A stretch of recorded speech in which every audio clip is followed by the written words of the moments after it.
أعوذ بالله من الشيطان الرجيم. بسم الله الرحمن الرحيم. الحمد لله رب العالمين، والصلاة والسلام على سيدنا ونبينا محمد وآله الطيبين الطاهرين، ولعنة الدائمة السرمدية على أعدائهم وقتلتهم وغاصب حقوقهم ومنكر فضائلهم ومناقبهم من الآن إلى قيام يوم الدين. رب اشرح لي صدري ويسر لي أمري واحلل عقدة من لساني يفقه قولي. أما بعد، فقد قال إمامنا السجاد عليه الصلاة والسلام في دعاء أبو حمزة الثمالي: وألهمني الخير والعمل به. صدق إمامنا السجاد عليه الصلاة والسلام. ہماری گفتگو تفسیر دعائے ابو حمزہ شمالی پر ہے، اور ہم الگ الگ موضوعات جو اس دعا کے اندر چوتھے امام علیہ الصلاۃ والسلام نے بیان فرمائے ہیں ان کو آپ کی خدمت میں تھوڑا تھوڑا مختصراً اشارتاً پیش کرنے کی کوشش کی ہے۔ اور ایک ظریف نقطہ جو امام علیہ الصلاۃ والسلام نے جس کی طرف اس دعا میں اشارہ فرمایا ہے وہ ہے ہمارے عمل کی طرف ہم کو رغبت دلائی ہے کہ عمل بھی دو قسم کے ہوتے ہیں۔ ایک عمل جو خیر ہوتا ہے، اور ایک عمل ہوتا ہے مگر انسان کو کوئی فائدہ نہیں دیتا۔ دو قسم کے عمل ہیں۔ آپ نے کبھی دیکھا ہوگا اور آپ نے کبھی سنا ہوگا کہ کچھ لوگ بڑی محنت کرتے ہیں مگر وہ محنت کا کوئی فائدہ نتیجہ نہیں ہوتا۔ تو انسان محنت کرتا ہے پھر اس کے بعد وہ عمل کا فائدہ نہیں ہوتا۔ تو یہ امام علیہ الصلاۃ والسلام نے اس کی طرف بھی اشارہ کیا ہے، اور وہ دعا میں ارشاد فرماتے ہیں: اللہم انی اعوذ بک من قلب لا یخشع۔ پروردگارہ میں تجھ سے پناہ چاہتا ہوں اس دل سے، یا وہ عقل سے، یا وہ فہم سے، یا وہ سمجھ سے جو کہ ڈرتا نہ ہو، وہ دل جس میں خوف نہ ہو، جس کے اندر خوف کس چیز کا؟ برائی کا خوف نہ ہو۔ یعنی وَدُعَاءٌ لَا يُسْمَعُ، اور اس دعا سے میں پناہ مانگتا ہوں تجھ سے جو کہ سنائی نہ دے، یعنی جس پر تو آواز، یعنی ہم پکاریں بھی تو بھی تو جواب نہ دے، وہ دعا جو کہ سنی ہی نہ جا سکے، اس کے بھی وجوہات ہیں۔ اور پھر ارشاد فرمایا وَعَمَلٌ لَا يَنفع، اور ایسا عمل جو کہ فائدہ نہ دے۔ فائدہ دنیا میں بھی ہوتا ہے، فائدہ آخرت میں بھی ہوتا ہے۔ دنیا کے فائدے کے اندر ہم لوگ جو ہے کام کرتے ہیں، خود ہی دیکھتے ہیں کہ کچھ کام فائدے مند نہیں ہوتے تو وہ چھوڑ دیتے ہیں۔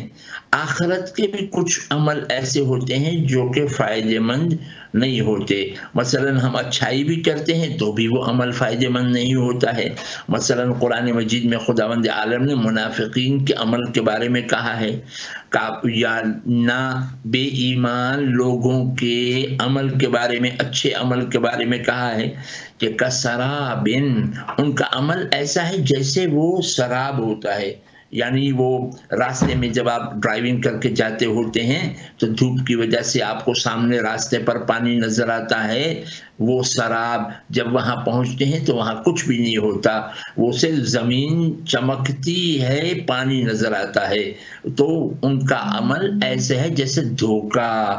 پھر اس کے بعد ایک اور مقام پہ خداوند عالم نے یعنی یہ ان کا عمل، دوسرا یہ کہ ان کے عمل کا کوئی حقیقت نہیں ہوتی، یا ان کا عمل کا کوئی اجر نہیں ہوتا۔